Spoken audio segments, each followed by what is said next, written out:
BTR নিৰ্বাচনৰ দিন ঘোষণা হোৱাৰ পিছতো একাংশ দলৰ সামগ্ৰী বিতৰণ অব্যাহত। বিজনীত একাংশ দলে সামগ্ৰী বিতৰণ কৰা দেখি একাংশ দলৰ প্ৰতিক্ৰিয়া। নিৰ্বাচন অধিসূচনা জাৰি হোৱাৰ পিছতো একাংশ ৰাজনৈতিক দলে বিতৰণ কৰি আহিছে প্লাষ্টিকৰ চকী আৰু ডাইনিং।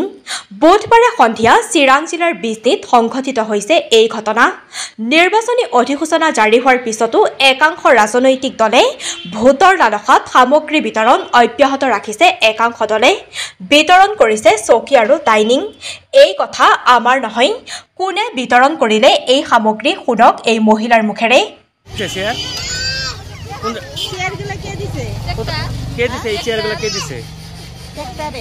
ট্ৰেক্টৰ থেকে দিছে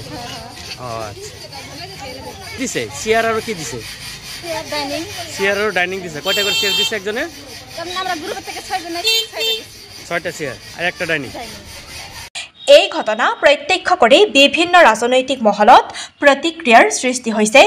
বিভিন্ন ৰাজনৈতিক মহলৰ পৰা কয় যে নিৰ্বাচনী অধিসূচনা জাৰি হোৱাৰ পিছতো ভোটৰ লালসাত এই ধৰণৰ সামগ্ৰী বিতৰণ কৰা হৈছে।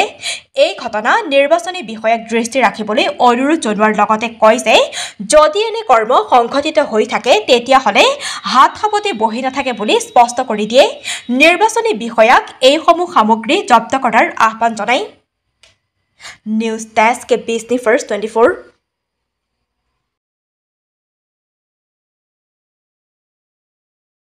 ইতিমধ্যে বিটিআৰ নিৰ্বাচনৰ দিন ঘোষণা হৈছে আৰু অহা 22 তাৰিখে যেহেতু বিটিআৰ নিৰ্বাচন অনুষ্ঠিত হ'ব আৰু অধিসূচনা জাৰি হোৱাৰ পিছত আমি বিজনী চহৰৰ সুভাইজাৰ সমষ্টিত আমাৰ দৃষ্টিগোচৰ হৈছে যে কিছু ৰাজনৈতিক দলে কিছুমান সামগ্ৰী হিতাধিকাৰীৰ মাজত এতিয়াও বিতৰণ কৰি আছে, যেটো আচলতে নিৰ্বাচন বিধিৰ পৰিপন্থী।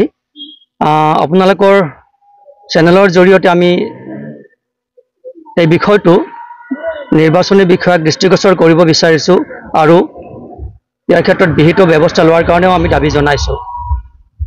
নহ'লে আমি দলীয়ভাৱেও এই ক্ষেত্ৰত হাত সাৱটি বহি নাথাকোঁ। কাৰণ কিয় আমি যিখিনি জানো যে নিৰ্বাচনী বিধি উলংঘা কৰি উক্ত সামগ্ৰীসমূহ তেওঁলোকে বিতৰণ কৰিছে। কিছুমান চকী মেজ বিতৰণ কৰা বুলি আমি ইতিমধ্যে জানিব পাৰিছোঁ আৰু এই ক্ষেত্ৰত আমাৰ নিৰ্দিষ্ট তথ্য আছে। অতি পৰিতাপৰ কথা, আজি একাংশ ব্যক্তিৰ আমি খবৰ পাইছোঁ আৰু খবৰ পোৱাৰ লগে লগে আমি পৰ্যবেক্ষণ কৰিব যি দেখিলোঁ আমাৰ চকু কপালত উঠিছে।